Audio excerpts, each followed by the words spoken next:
go. Hello once again, and welcome to another installment of The Graveyard Shift, the official, unofficial, fans-only south of the border, that's the Murray River border, heavily in lockdown Melbourne Storm podcast. I am Dubs. I'm joined, as always, by Poland's finest exports, since someone decided to send the recipe for pierogies over to Australia. And this week we're talking about the Melbourne Storm, home away from home up on the Sunshine Coast, where it was a dream for the Storm and a nightmare for the Newcastle Knights.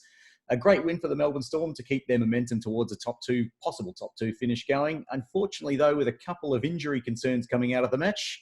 My Polish friend, what did you make of the game, and what have you made of the NRL action over the weekend? Yeah, pretty good win. Good to again get another 2 points. Very tough game. Like a lot of stoppages, a lot of little niggly injuries, sort of more serious injuries. Obviously, we played 50 minutes without our captain, our sort of rock of the team, I guess you'd call it, and we managed pretty well. But yeah, it was overall a pretty pleasing performance. You know, it's kind of we're in that mid-season grind now.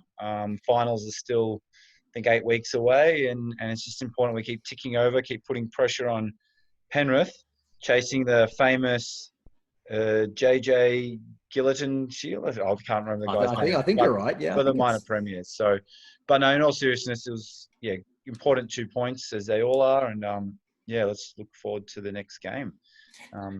Excellent summary. I thought, once again, the important thing was to get that bright start. The comment was made even on the commentary team after we scored early that's something that we'd been critical of ourselves for, not being as sharp as we could be early in games. But like the week before against the Broncos, after scoring very early, we conceded not long afterwards, and all of a sudden you thought, not again. We had a chance to really put the pressure on, and we didn't necessarily take it. That said, this time going into halftime, I thought we were more well and truly in control of the game, had a pretty solid lead. And although Newcastle stayed in the match until the last 15 minutes or so, when they got that try back and got it back to 8 points, I think realistically, we were probably more in control than we have been in most games in recent weeks, and the result was probably about fair and reasonable. Hearts in mouths stuff, I think, might have been a miscommunication from the touchline up to the commentary box when Greg Alexander, I think, was saying, possible ACL, and I thought, oh no, and then I thought, it didn't look like he hurt his knee though. When did he hurt his knee? And I he was walking around fine, and the commentators are like, "Oh, he's done his ACL. This could end his career. It's all over for Cam Smith."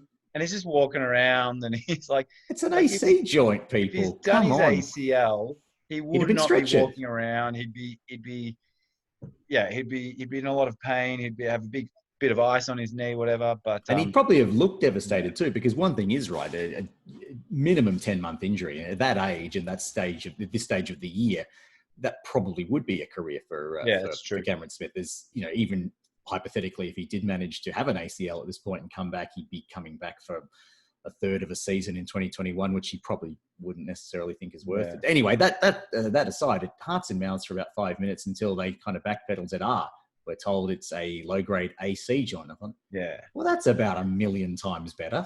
That's and as soon as they said ACL, I was like, what? No, if an ACL, the player goes down on the field, they stop play, you see 5 different replays of it. This was just like, he's off the ground, he's injured. Okay. Well, it's rare to even see a player get up and hobble off from an ACL. Almost always they're on a stretcher. So it was a bit of a I think it was maybe the commentators wanted it to be an ACL injury, like maybe that was where that came from. But the thought did cross my mind there.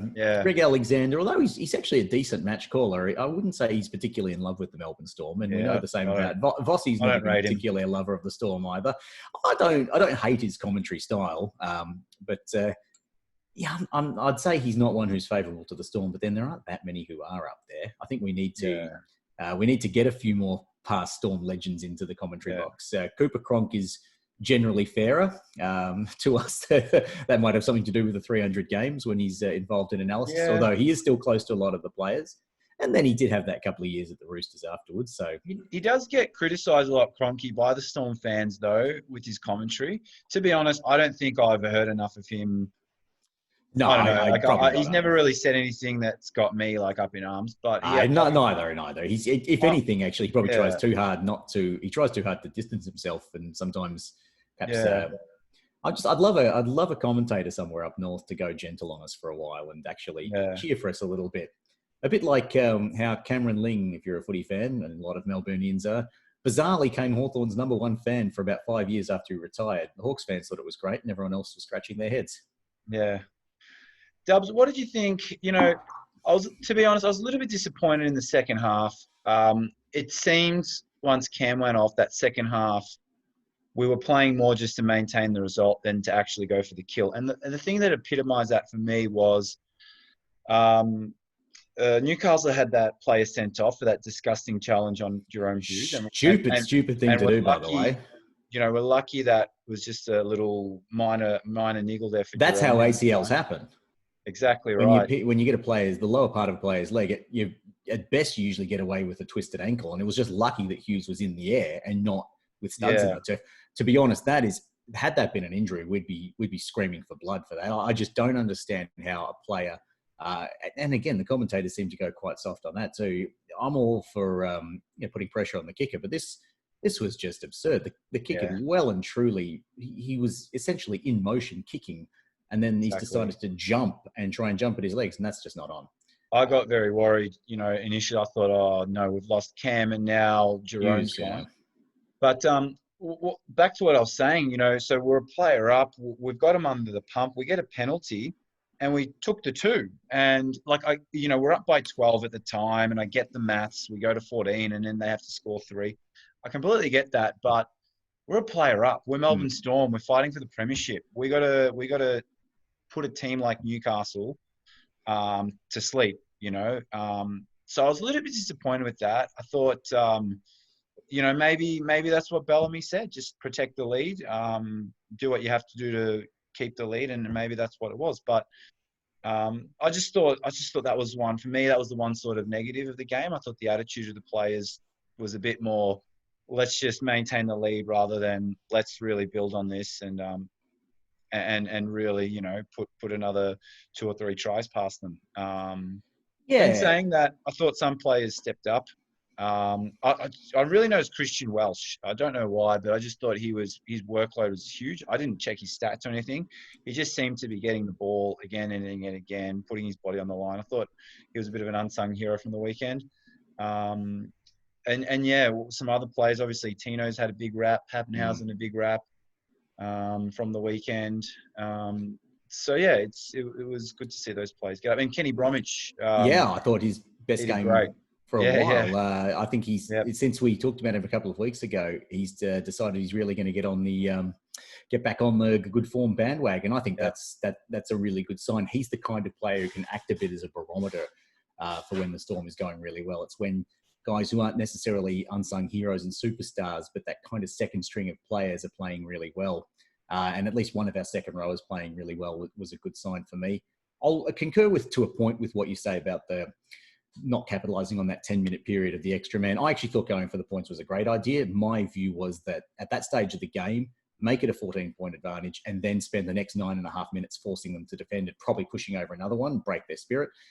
But I just felt we were a little bit too going through the motions in that time. I thought maybe because it was getting towards full time, we thought 3 tries would be enough of a lead to defend the last, whatever it was, 19 minutes or so after he came back on.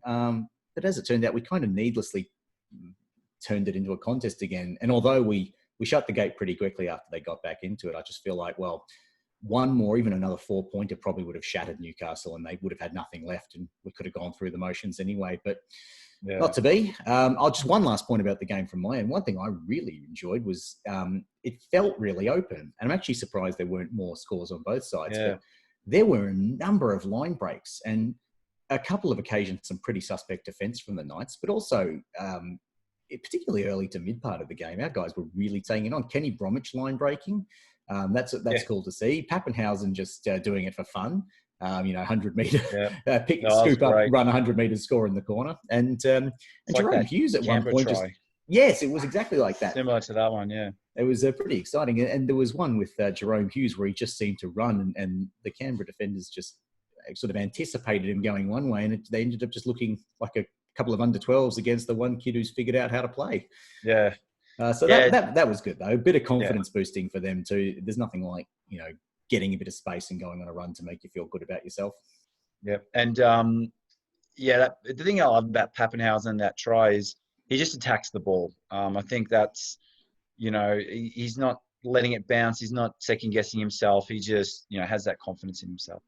I wanted to mention too, the big crowd on the weekend too. I'm not sure if you heard this. Yeah, great work, Sunshine Coast. But the Queensland government was asking questions of the NRL on the Storm. And so Storms, apparently it was about 5,600 officially. Storm said they're going to cap the next game to 5,000 because of the coronavirus social distancing concerns. But I thought, like it's packed hill. It's like, well, obviously coronavirus doesn't matter in Queensland anymore. Yeah, I strongly suspect given a couple of cases. But seriously, well done to the fans for getting out. So outstanding. If the NRL wants to give another team to Brisbane Sunshine Coast, you can definitely consider us your second home. I think they've been great, not just to see the locals turning up, but getting behind the Storm too. The crowd's actually been quite parochial. Oh yeah, and I'm genuinely pleasantly surprised by that. So well done, Sunshine Coast. The NRL might not love you enough to give you a team, but you can be our second home or our home away from home. And if COVID keeps us away from Melbourne for a while, I reckon we can stick up there. Poleman, we'll have to move on because we've got more games, more rounds in the NRL, more fixtures in the NRL to discuss. How does the table look, and were there any upsets over the weekend? All right, let's have a look. Well, hang on, let me quickly just get up the draw. Apologies, I'm not as organised as I usually am. Couple of upsets, I think there was, from memory. All right, well, there's the ladder, but let's have a quick recap of. We don't want round 30. We want 30. We want 12. Friday night, the Bunnies got over the Dragons. I guess you wouldn't really call that an upset, but that was a big battle for the eighth. And being Indigenous round 2, I think Mitchell and Cody Walker, I think, did they get all their points or all their tries that night? Something like that. So that was a good way to kick off Indigenous round. Friday night, this was an upset. The Warriors getting up over the Tigers. Michael Maguire gave the Tigers a big spray at halftime, but obviously it wasn't enough. The poor old Broncos, again, snatching defeat at the jaws of victory. I think they were up with 10 minutes to go, and they were just terrible. They've forgotten how to win. They don't know how to win anymore. So it was... that was a winnable game. They'll be gutted about that because the season might be over in terms of there's no premiership happening for Brisbane, but that was the kind of thing that might have restored a bit of pride and got them back on the right path, beating Cronulla, not to be. Yeah, and surely you'd be fighting at least to stay off the bottom. Oh, yeah, there's no joy coming there to be a wooden spooner, not for a proud club. The Titans put up a fight. Yeah, they put up a great fight, and they had a few calls go against them at that game as well. So, some of these teams like the Titans and the Bulldogs, they can step up on their day. So, credit to the Titans, but obviously probably just lacking that strike power and didn't have the luck of the whistle that day. The Cowboys and the Raiders. I watched this game, and the Cowboys they just can't capitalize. They could have, would have, should have won this. They had a lot of ball down the Raiders and late in that second half, but the Raiders held on. But again, the Cowboys had plenty of opportunities there, similar to their game last week. So again, these bottom teams, they are causing trouble for more the top 8 teams. So we do have to be careful again with our match next week against the Bulldogs. Absolutely. This was pretty much one-way traffic. Very one-way traffic. Manly not having the best of years. They've looked okay at times, but let's be honest, they've also looked pretty putrid in other weeks. So very hot and cold, very up and down, but the down is probably starting more to come to the floor when it gets towards as much as obviously Manly winning was good for us. I just love seeing Manly get smashed. Yeah, this is one where... Especially by a Westie team like the Panthers. A 30-point Penrith win doesn't hurt us as much as it usually would, watching that. Yeah. Again... That hurts a little bit because that was so close. The Doggies, again, put up a really good fight against the Eels. So we got to watch out. Can't remember what commentator was talking about. Although the Bulldogs are last, the thing is, I don't think they've lost by large margins in a lot of their games. We're in for a game this weekend, that's for sure. Oh, yeah. There are plenty of worse wooden spooners out there. Yeah, 100%. So And then obviously then it was our sort of tough win against the Knights there to finish off the round. Honestly, it felt like more than a 10-point win. I feel like we managed it better than that, but that's easy for me to say. It just felt like better than a 10-point win, but we let that one try in late-ish, but yeah, that was a bit disappointing. Again, we made the point earlier, we probably should have run away with it, but we got the result, and that's the most important thing. All so right, how's the table look? To the ladder, obviously, not much has changed at the top. We remain second on for and against to the Eels. We've opened up that gap a little bit more. Panthers remain on top. Roosters fourth. Again, exceptional points difference for the Roosters, despite a couple of losses there. So they can destroy teams. Well, question is, are they downhill skiing when they win? They had 2 wins in a row where they won by like almost 50 points 2 weeks in a row. It was like the Broncos and someone else. So that's obviously helped their for and against. Again, it's looking like it's good that we've got that buffer to fifth. Now, Dubs, I read something not long before this podcast that apparently the NRL is going to announce in a couple of weeks all the finals are to be played in New South Wales. Because other than us, it's looking like an all New South Wales final series, and I think that's a fair decision. I can't. Yeah, look, as much as Warriors, Titans, Broncos, or Cowboys featuring. So, as much as I'd love to go the anti-New South Wales conspiracy theorist centralizing NSWRL bias here, that's probably just practical. We can't host anything, and even if one of those Queensland teams made a miraculous run, I doubt they'd finish any higher than 7th, which means they're not hosting a final. So, but in saying that, Dubs, like just say we finish first or second, and we've got to host the Eels or the Roosters. Yeah, that's a fair point. We host them in Sydney.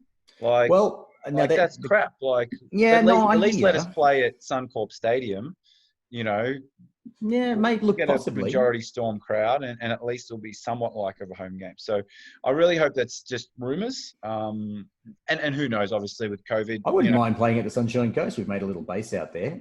So I suppose as long as we had some say in where we could play, for example, as long as we weren't forced to play at our opponent's home ground, that would just be absurd. Let's say we do finish second, playing out at Para Stadium. If the table looked like that, would be more than a little bit unfair. But we'll wait and see how it plays out. We won't make too many predictions until we actually get there. Yeah, it's fair enough. But I'm angry. Dubs. You're already angry? I'm angry before. We're angry because we know what they're like and we know what they'd like to do if they got their way. Anyway, how's the rest of the table look?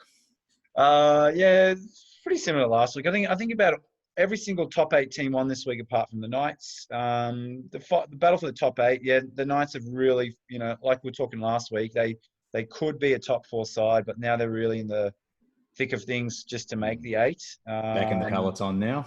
Yeah, and they've got a big game against the Tigers next week. So that could decide a final 8 spot. There's 5, maybe 6 teams fighting for the 8, and then the battle for the wooden spoon. 6th to 10th is probably where that little merge pack is. I can't see the Dragons or anyone below that making a run, but, stranger things have happened. But I think at this point we can write off 11th to 16th.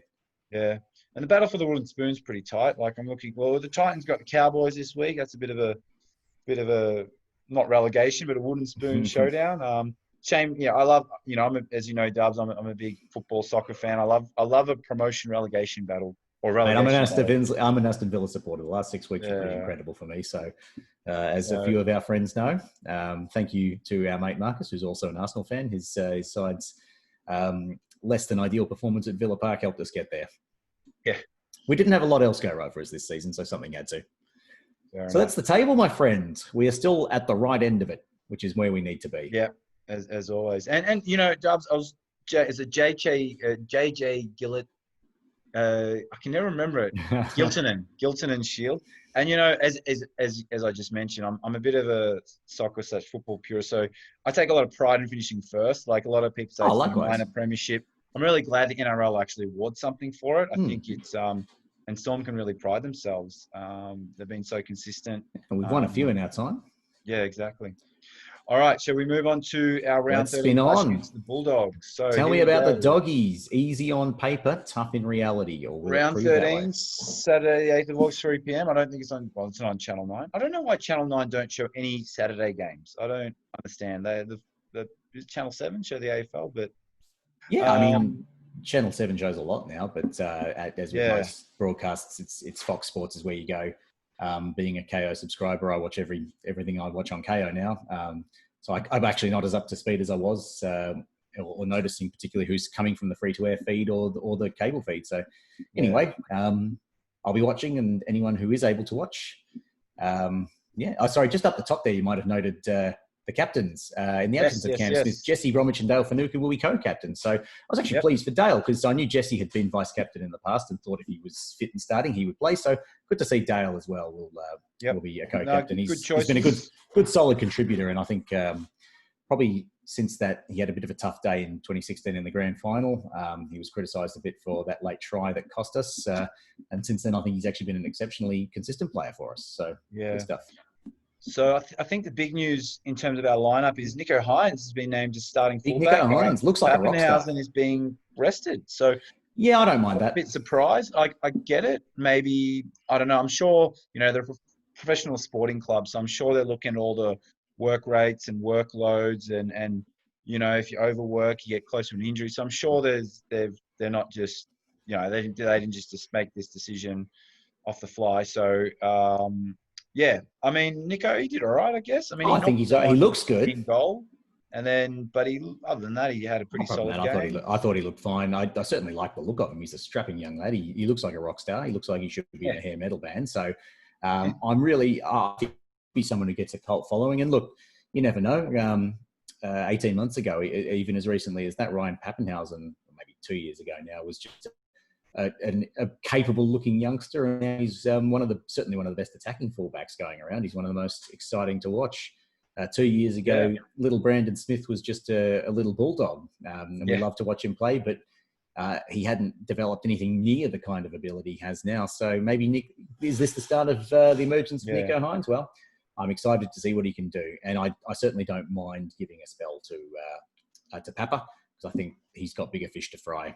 That's Eisenhuth in the starting backs as well. I think a positive he started on the weekend. He did too. Pretty sure it was in late change, so he had a solid game. Olam's back. So Olam injured his ankle last week. He did, and that's how Seve got the call up. Good old Marianne. So he was a little sore by the end of last game as well. So he's out. He's injured his ear, and he's had to have plastic surgery on it. So. Ouch.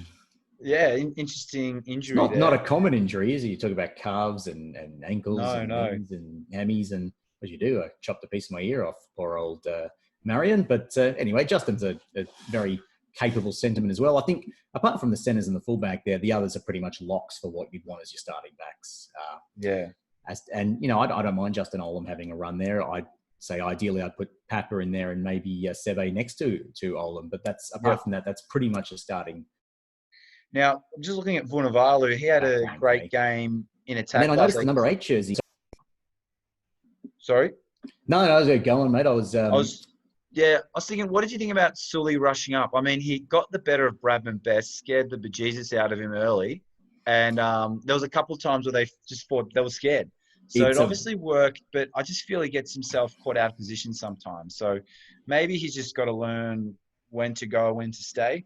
I mean, there was that kick in the corner where they scored that try. Again, Sully was a bit out of position. So what do you think, Dubs? It's a very mixed blessing. I historically have not been for it. I know that Will Chambers used to do it to generally good effect. He was pretty handy at rushing up. I suspect I always thought of Will as being a more capable all-round defensive player than Sully. I've never particularly thought of Sully as an amazing defensive player, and maybe actually that's what negates it. He's not naturally and instinctively a defensive player, so maybe I'm happy to be told I'm wrong on that by other observers. That's just what I've always thought of Sully more as your devastating and very scary to watch attacking winger. But I've never thought of him as a great defensive player, and maybe the balance is, well, if he's not naturally instinctively defensive, have him rush. He's huge. And any kind of inferred pressure that you can create from that is a good thing. So I'll be interested to watch that over the next few weeks. I suspect if it goes wrong, you'll see Bellamy have him reel that back pretty quickly. Well, that's again, since Will Chambers is gone, we haven't really had that rush up out of the back line. It happened a few times. So I'm assuming that was part of his game plan. if it happens once or twice and Bellamy's not happy, I'm pretty sure he gets pretty quickly on that phone and lets his players know. So I'd say Sully will be told to stop that if that's the case. But number 9 is Smith, but not Brandon, the one you're thinking. The cheese, the wombat. Jesse starting with Christian. I think Jesse Bromwich is a huge Jesse Bromwich back to starting prop is great, and not because I don't want Nelson starting in the side necessarily, just because I think Jesse is the ideal starting number 8. That is the prop number 8. And I still think Christian Welch holds his spot for the moment. I know others that we chat to suggest that there are other props they would prefer to see there, perhaps Big Nelson being one of them. But I actually think a Welch-Bromwich combination I'd like to see for a while. I'd love to see Brandon get 2, maybe 3 matches at starting hooker to see what he can do. It's not our 2020 vision to have Brandon being our starting hooker, but perhaps one day it has to be, because the great Cameron Smith, as evergreen as he is, cannot last forever. Well, that's really, I've read somewhere that, Brandon Smith, these next 2 or 3 weeks, he's playing for his future at Melbourne. Like, I don't know, but this is something I read. And, we haven't touched on yet the whole Harry Grant, Brandon Smith, Cameron Smith, that battle for that number 9 jersey. What's your opinion, Dubs? Who would you want to see with number 9 on their back next year? I'm going to be honest, and this is the most boring, predictable response, but for now, it's still Cameron Smith. Yeah. And the reason being, if we keep a core of this squad together, particularly the rest of that forward pack, and, I know we're losing Big Tino, which is sad, but if we can keep a good core of those other players together, I just don't see Smith's body as being that much deteriorated from what it is this year. And a bit like your Tom Brady, because of the role he's playing and the kind of football rugby league brain he has, there is longevity that there aren't necessarily for other positions, for other players who either need to be faster, who need to be a little bit bigger. I think if Cameron's body is exactly what it is, I wouldn't say no to another year. I mean, I know he's getting very old now, but it's not as if he's 50. Yes, Smith deserves to go out on his own terms. And I think he'll definitely consider what's in the best interest of the club. Yeah. I'm not saying that that's necessarily what's going to happen. I'm just saying at this point, maybe I'm just reaching for that security blanket, but I'm not certain. I'd prefer to be having this conversation if you and I were saying, oh, geez, Brandon Smith or someone else is a better option now than Cam Smith. If Cam Smith was if we were talking about him needing to be benched, that's when I'd say I want him moved on. But right now, he's still the best option. And I can't see an immediate remedy to that. So I guess we'll find out a bit more in the next couple of weeks about how close Brandon is to being a starting number 9. And I know I saw a little interview with Brandon, I think it was last week or early this week, and he says he wants the number 9 jersey. Like, I don't think Brandon will be satisfied come off the bench impact play. I think he wants a hooker in the starting, the starting hooker in a team. So he has enough going for it to do it. He has enough going for him to do that in a team somewhere. Hopefully that is the Melbourne Storm at an appropriate time. But that's a conversation, my friend, for way down the track. So we best press on to other matters. A lot of pundits are talking about it. So it will be interesting to see what happens. But I'm sure, just to finish up, I'm sure the club and Bellamy, they've got a plan A, plan B, plan C. So I'm sure they're thinking about it. Anyway, let's look into Interchange. We've got Big Tino and Nelson going to be our impact players. Tino still can't get over the fact of losing him.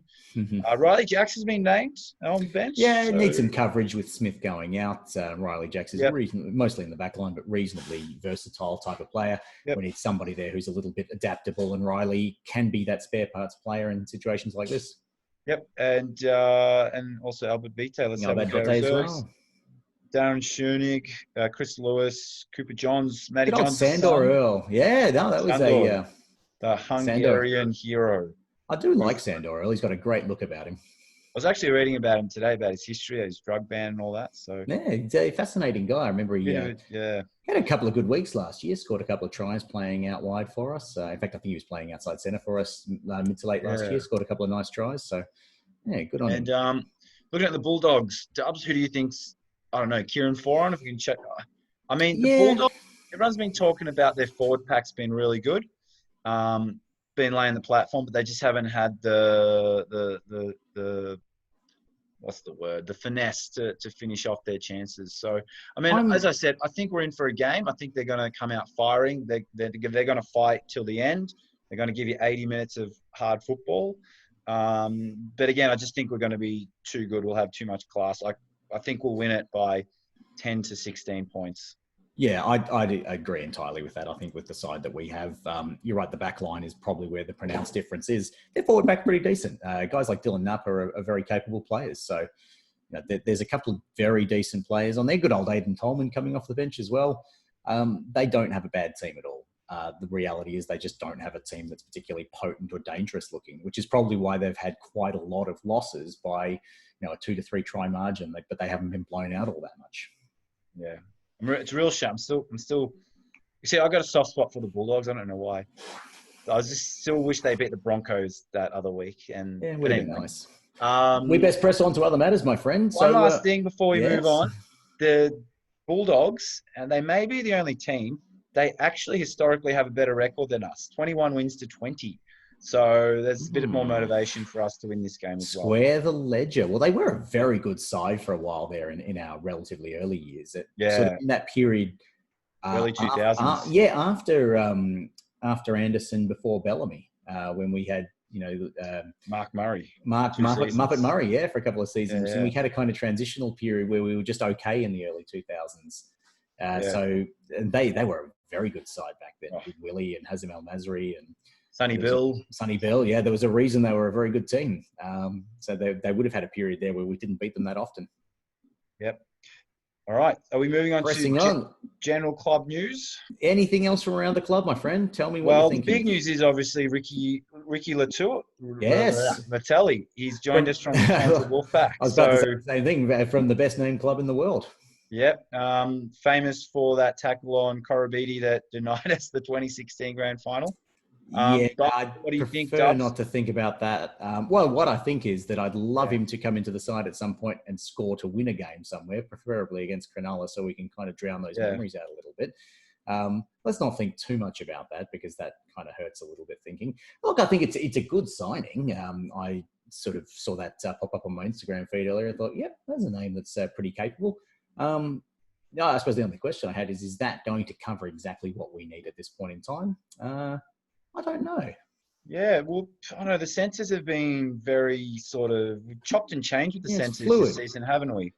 Out of all sort of the positions, we've been pretty consistent. You just wonder there have been a lot. I mean, you think of Eisenhuth, you think of Olam, Vetes had a run in there at some point. I think Jack's even played in the Centres in one game when we needed it.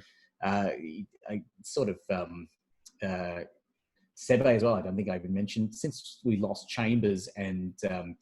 oh my goodness! Is it Canberra? What's his name? Oh my God, that's embarrassing. He Curtis Scott. Curtis Scott. Wow, I loved Curtis Scott. He was the nicest looking thug ever. Looked like a clean cut boy and threw punches. That punch he threw against Manly a couple of years ago was very satisfying. Now I digress. Since we had that pairing of Scott and Chambers, that's probably been the most fluid part of the team, even aside from the injuries. So. If the plan is to parachute him in there at inside or outside centre and say, you're in, that's it, and you're playing next to either Olam or Marion, then fine, I'm happy with that. It'll probably take a good couple of weeks before he settles in any case. So that's something to think about. But I certainly don't think it's a bad thing. He's a very able player and he's played a lot of NRL, so he knows what he's doing. And I think actually, again, watched a little thing, an interview with him. The poor guy hasn't been paid for 2 months by the Wolfpack. Yeah, it's a difficult situation up there. Yeah, he's dipping into his savings just to survive. So, that's good for him that he's got a job and hopefully he can bring a lot to the team. Yeah, I mean, jokes aside, it's not a joke at all, but it's a terrible situation for someone to be in when that's your bread and butter is professional sport and you're actually in financial dire straits like that. So hopefully this next few months can provide him a bit of stability in his life. And hey, you never know, maybe a premiership ring as well. That'd be great. All right, Dubs, have you heard any other news or anything? Or should Nothing particularly coming up this week. I reckon it's time for some polls ponderings, my friend. What have you been thinking about? And what would you like to share? Dubs, a couple of little things. Last week, I apologise to our viewers. I didn't mention Cam Smith's 40-20. It was absolutely brilliant. I got off my chair. The neighbours heard me. The 40-20 was on. Cam Smith, you got to kick in at least another 2 or 3 if you want to be considered the GOAT. That's that contract 2021 hangs on, that 40-20 count. There should be a Dally M for most 40-20s in the season. The Brett Kamali Award. Yeah. Press on, my friend. Sorry. The other thing I was going to mention is Craig Bellamy. He's back in form. What am I talking about, Dubs? Last 2 press conferences, no at the end of the days. This press conference, 5 at the end of the days. 5 in about 10. That's not bad. That's not bad. No, not quite the 7 from a few weeks ago, but he's clearly building up for a big, strong finish. That's it. Went a bit quiet, but he's back in town. All right. Dubs, are we going on to Pol's Ponderings Pol's now? Ponderings. Tell me all about what you've been on your mind this week. Watching, seeing Eisenhuth start got me thinking, seeing his beard, it wasn't a bad beard. It got me thinking about some solid. It was a solid beard. Oops, I'm still sharing my screen here, aren't I? Some classic Melbourne Storm beards. So here's a very short list of couple of. Ooh, where's that one gone? Hang on. We can't see any beards if that's what you're hoping for. No. At the moment, we're just hearing your lovely descriptions. Hang on, I'll stop sharing the screen. But yeah, it's got me thinking about some.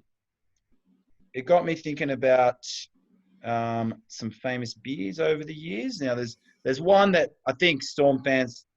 I think Storm fans will know straight away.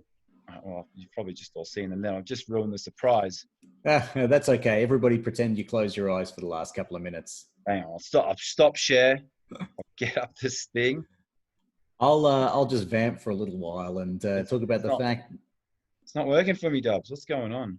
That's technology, mate. It's a COVID shutdown. The computer's caught the coronavirus and it's decided it doesn't want to play ball. But we've seen some impressive beards in our time. I've noticed one thing about rugby league. Nobody really goes for a goatee or a soup strain or anything like that. There we go. That's Tommy, and I think that's from this year or last year. So that was Tommy who inspired this Ponderings. That's Cam. Beard. That is a beautiful isolation beard, Cam. I love the salt and pepper effect on there. Well done, Smithy. Yeah, that was cultured. That was earlier this season. Jesse, blood in the beard. Love it. That's Jesse or Kenny? Sorry, Kenny. That's Kenny. I was going to say, yeah. I told you I always mix them up. Yeah, Kenny's a little bit lighter, and he does have a solid beard. He's always got something good going on. So I enjoy Kenny Robich's beard. Yep. And this is Josh Adokar. That's not bad, isn't he?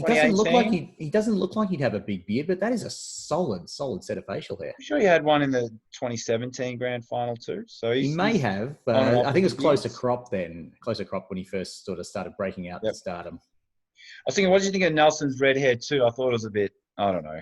It was different. I think, and Tino had another haircut. I reckon the players, they're on their own in Sunshine Coast, or they're just playing hairdresser. They got nothing else to do. Let's be honest. They're that bored. They're sports stars with time on their hands, mate. This is going to happen. Yeah. All right. But I mean, tell me more about the beards. That's the worst they're doing. Then I mean, I'll take that. All right. There's Jesse. Kenny got to mention. Jesse, yeah, definitely the darker haired Jesse. Yeah, that's a very much more sensible beard. You can tell he's the older brother who tries to set it at a sensible tone. Yeah. And then Kenny decides he's got to go a bit bigger to try and break out of the older brother's shadow. That's it. And there's Tohu Harris. Harris. Yeah, he had a good beard. It matched his hair. He had the rugged look. He had the very rugged look going. Yeah, looks like he was a player of a different era. He should be running around in the 1970s with the big collared jerseys that they had back then, the big fabric jerseys. Yep. Completely at home there. Sammy Cassiano, a brief but fantastic stint with the Melbourne Storm. And I think his beard's even a bit bigger now, or it was last year. It has been bigger in his non-Storm days, but I'm very pleased to see that. Yep.